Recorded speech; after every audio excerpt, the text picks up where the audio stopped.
j'ai décidé de faire une déclaration en ce jour de mes 70 ans de naissance. Je vous invite à garder le calme jusqu'à la fin.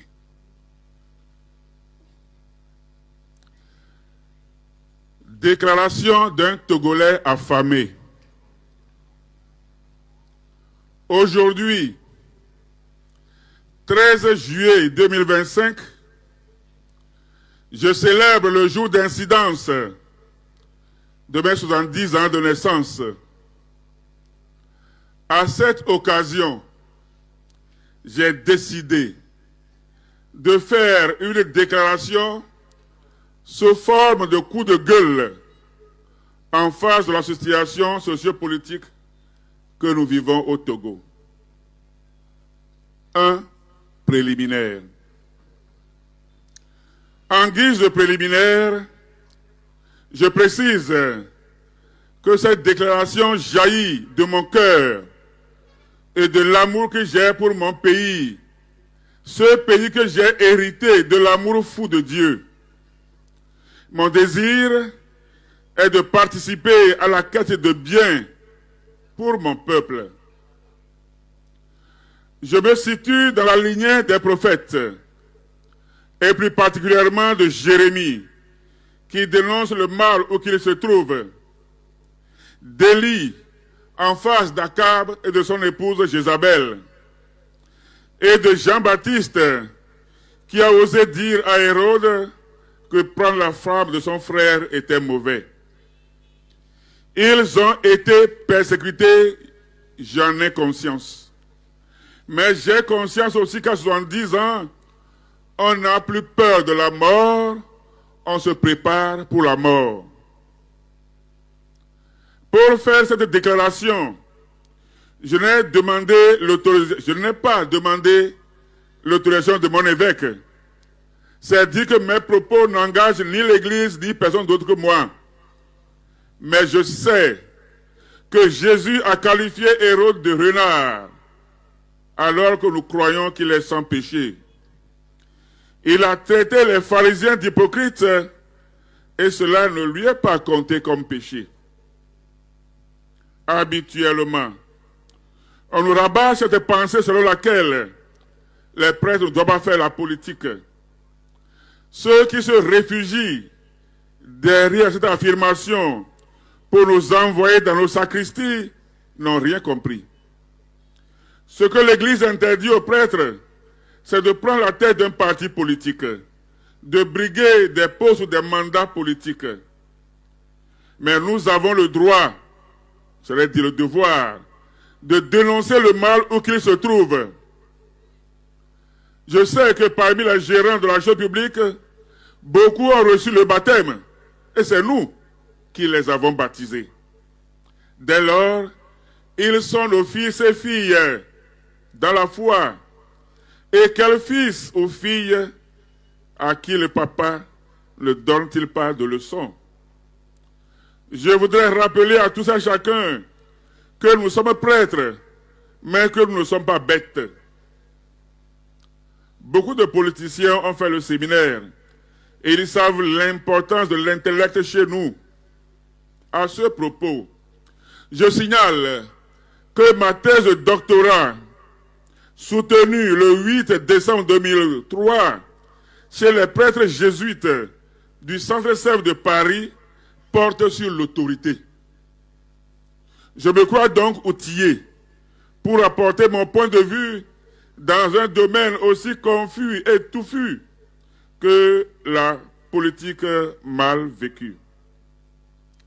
Je déclare solennellement que je ne suis pour personne ni contre personne.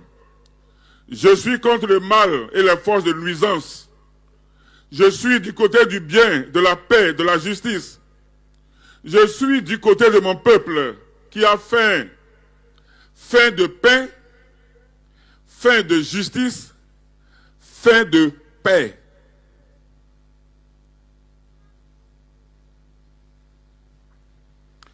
Je suis du côté de mon peuple. C'est dans ce sens que j'oriente la présente déclaration. Et maintenant, entrons dans le vif du sujet. 2. La vie de la nation. Le Togo appartient à tous les Togolais, pas seulement au gouvernement, aux gouvernants, pas seulement à l'opposition. Le Togo n'appartient pas non plus aux gouvernants et à l'opposition réunis. Le Togo appartient aux Togolais, à tous les Togolais. Il y a une chanson que nous exécutions par le passé, une chanson dans laquelle nous disions à peu près ceci: le Togo était un ballon que tout le monde jouait. Togo a bol ou pour l'instant, mais si a doit gagner, il y a des mains vaillantes, il y a no goloa, mais no pour boloa ne y a pas.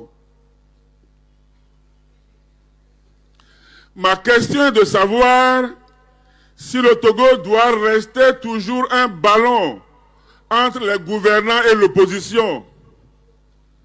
Un ballon que les gouvernants et l'opposition doivent se renvoyer. Faudra-t-il que les gouvernants et l'opposition continuent de se jouer les Togolais dans leurs intérêts égoïstes?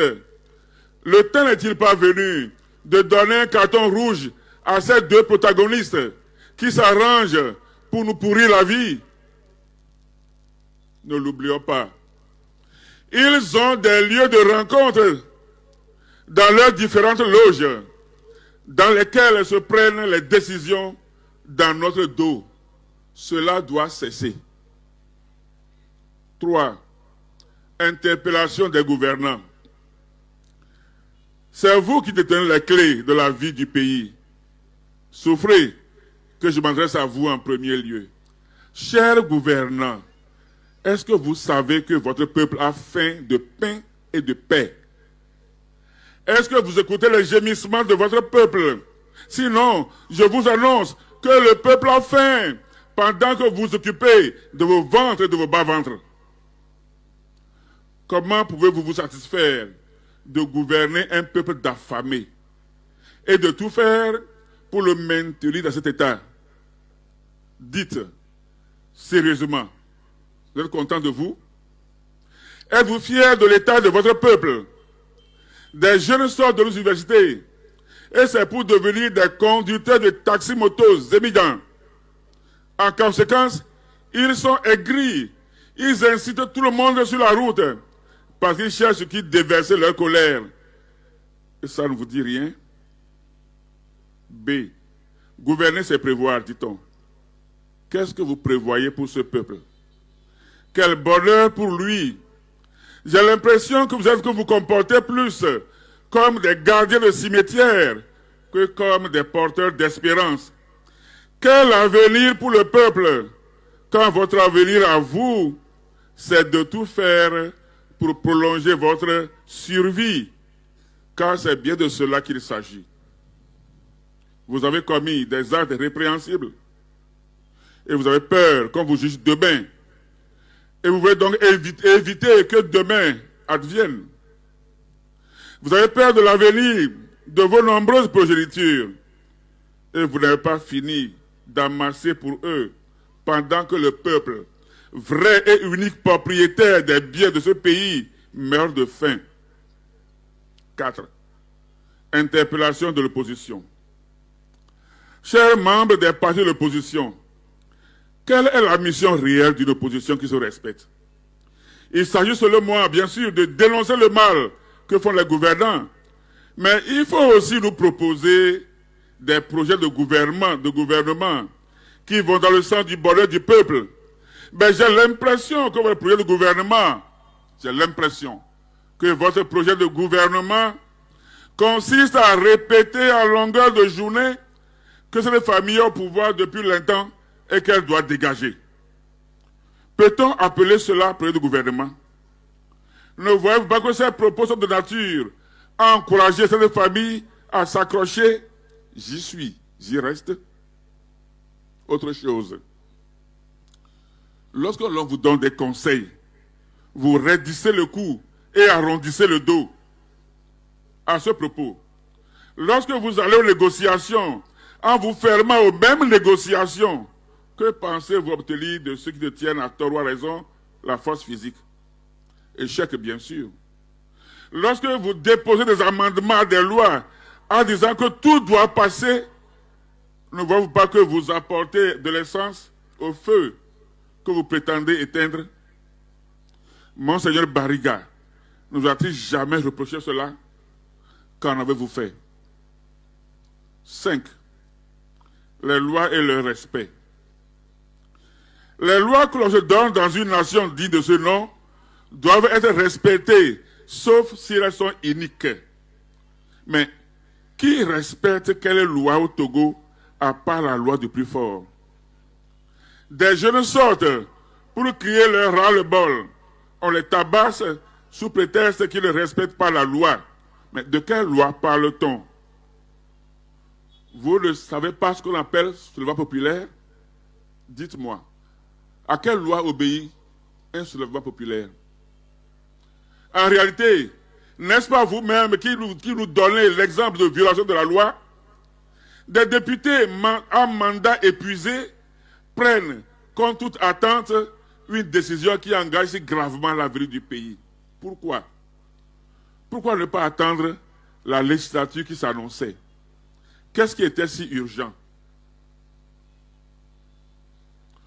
On vous appelle à la retenue, vous foncez.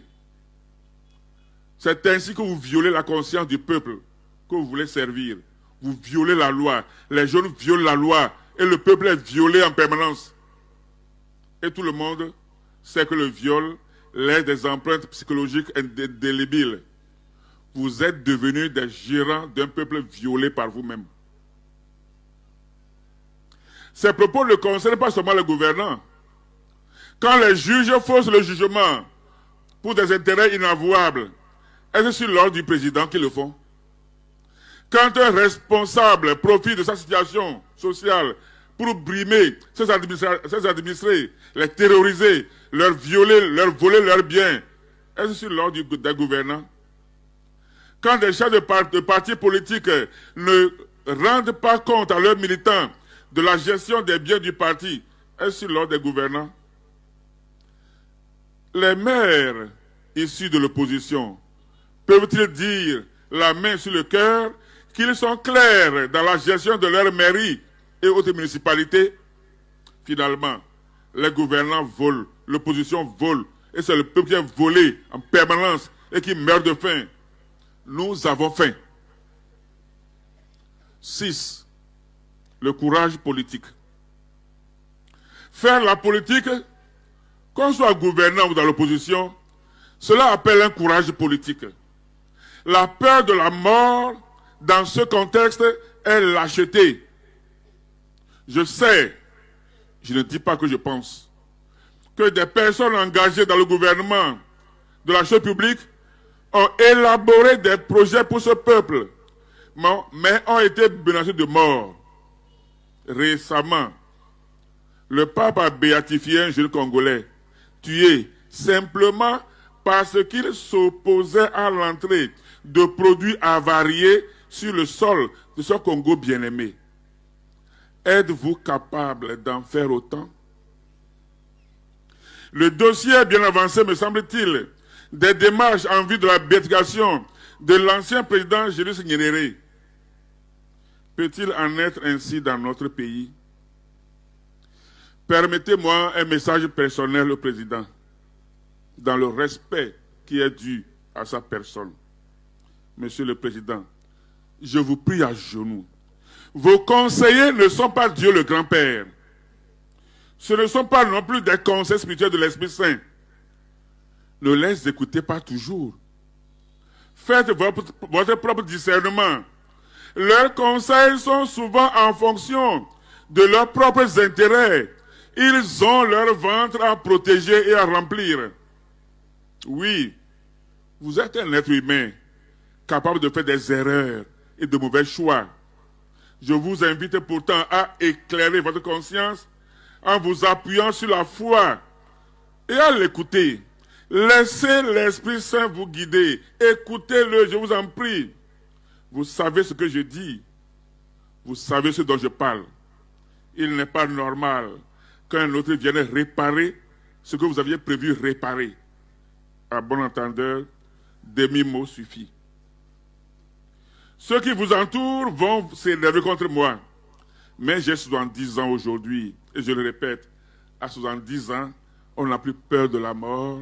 On se prépare pour la mort. Une observation avant de tendre vers la fin. 7. Les appels des évêques. Cette déclaration, je l'ai située dans les appels des évêques du Togo. Avant d'être prêtre, je suis chrétien. Et j'ai mal chaque fois que les évêques tirent la sonnette d'alarme et que l'on prend un vilain plaisir à ignorer leurs propos. Vous savez, les prêtres ont accès à la conscience des gens. On nous fait confiance, on nous parle. Nous sommes les dépotoirs sur lesquels des affamés de tous bords et des constipés de tous horizons jettent leur ras-le-bol, leur coup de gueule. Nous savons ce que les gens ne peuvent dire, mais qu'ils vivent dans le silence, leur cœur endolori. Et cela par des gens venus de tous horizons, gouvernants, opposants, togolais lambda. Nous sommes tenus au secret, mais quand, sans trahir les secrets, nous disons de faire attention, ne vous entêtez pas.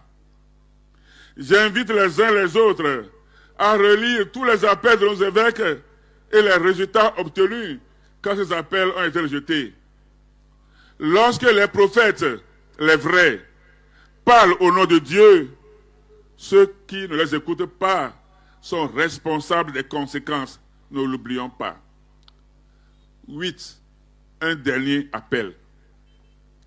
Mon coup de gueule est un cri de cœur en faveur de mon peuple. Gouvernants et opposition, arrêtez de nous tourner en bourrique. Arrêtez de faire passer vos intérêts personnels et mesquins et dans les sillons si profonds que vous tracez sur le dos déjà meurtri de votre peuple. Nous avons faim de pain. Nous avons faim de paix. Nous voulons vivre. Vivre enfin.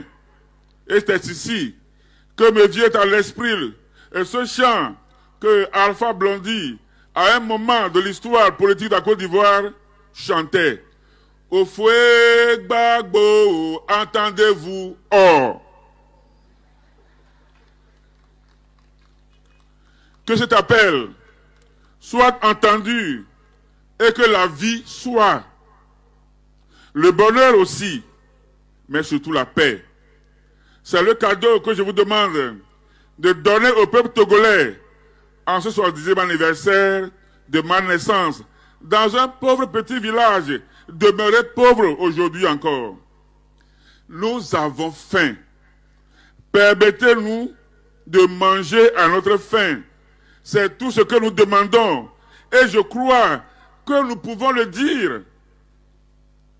On ne peut pas frapper un enfant et l'empêcher de pleurer. Donnez-nous pain et paix. Et que l'Éternel bénisse le Togo et de ses...